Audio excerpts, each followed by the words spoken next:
Hello, people. My name is Jasoni, and welcome to my practical pressure test of HTC Desire 626.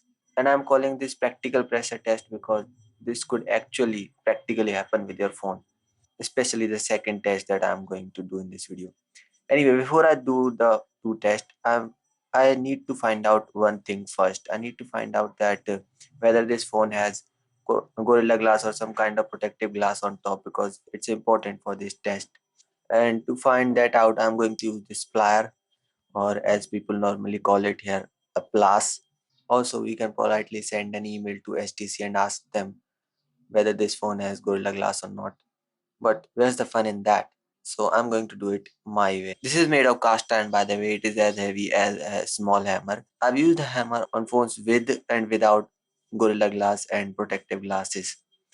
And phones without Gorilla Glasses, they either have plain hard plastic uh, display or some brittle hard glass on top. They get scratched or they completely shatter and break. Now let's see if this phone has Gorilla Glass or not. Let me hold the camera so that it doesn't jump off. See, if it was a plain simple glass on top, it would have broken with one or two strikes, completely shattered. But as you can see, there are not even scratches on the phone.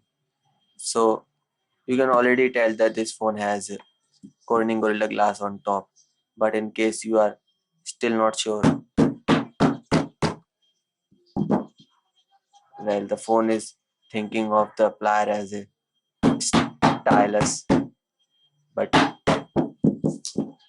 it is not breaking, as you can see.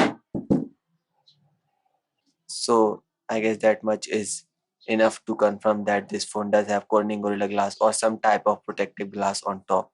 Now for my first test, well, in this test, I'm going to simulate a scenario in which, let's say, you are walking and your phone falls off from your hand and you walk over it on the ground with your full body weight.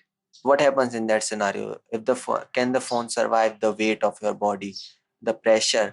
Can this protective glass survive the pressure? It's the second test what I'm interested in, by the way. It's why I'm doing this video in the first place. But anyway, let's get to the first test now.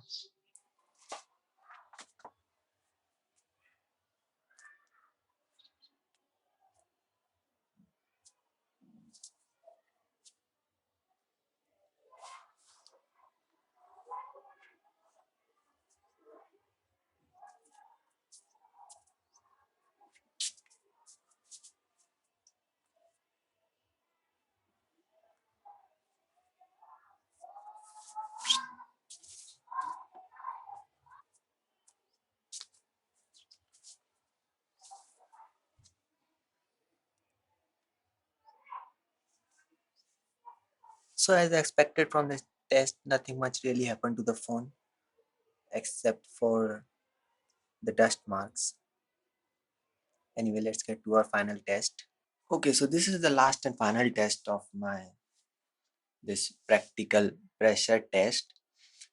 And well, the previous test might never happen to you, but this could actually happen to you, as it had already happened with me once and it actually broke my phone. Anyway, so most people get on their bed something like this. Like I said, most people get on their bed something like this, and they apply full pressure on this knee if you're right handed, or this knee if you're left handed. Sometimes you don't realize how much pressure they're applying, and they end up breaking something if something is there underneath it. So let's see if this phone can survive it.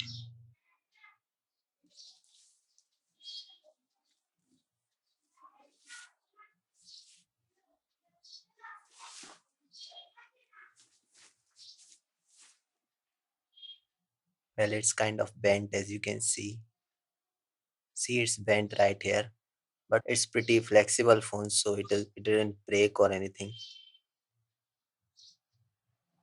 See, this test is more dangerous than the previous one because the surface beneath the phone actually bends with the phone.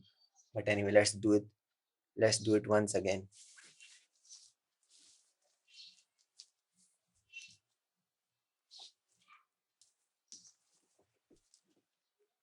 See, it's bent again. As you can see, it's clearly bent again.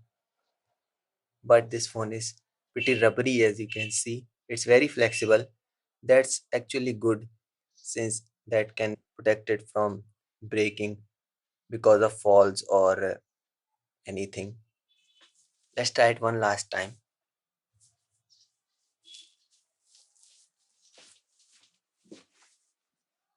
It's bent again but not broken. So as you can see, this phone is very strong, and in terms of durability, as you saw, it didn't break even after that much pressure. So as you can see, it passed my practical pressure test, and you can say it's a very durable phone.